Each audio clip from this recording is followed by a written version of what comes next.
Sometimes, the things you forget about don't actually leave. They just wait for you to remember them. I used to have an imaginary friend named Milo, a shadowy boy who only appeared when I was scared or alone.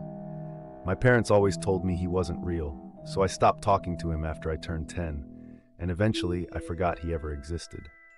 Last week, though, I woke up to a tiny handprint on the inside of my bedroom window, a handprint far too small to be mine. I brushed it off at first, thinking it was some weird smudge, maybe from my niece visiting.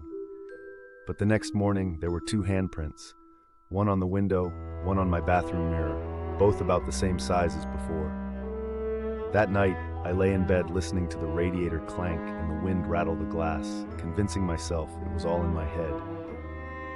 But every time I closed my eyes, I remembered the games Milo and I used to play, the whispered secrets, the way he always seemed to know what I was afraid of. On the third night, I heard tapping, soft, rhythmic, coming from the window. My phone's clock glowed 2:17 a.m. I froze, heart racing as the tapping grew more urgent, almost impatient. I finally forced myself to look, and there, illuminated by the streetlight, was the faint outline of a face pressed against the glass. The features were blurred, but the eyes, wide and familiar, locked with mine. Beneath them, 5 small fingers splayed against the pane, leaving a fresh, foggy print. I backed away, breath shallow, and tripped over an old box from my childhood. It broke open, scattering toys and a yellowed piece of paper. On it, in my own childish handwriting, was a promise. Milo, I'll never forget you. We'll be friends forever. The next morning, the handprints were gone, but the promise remained.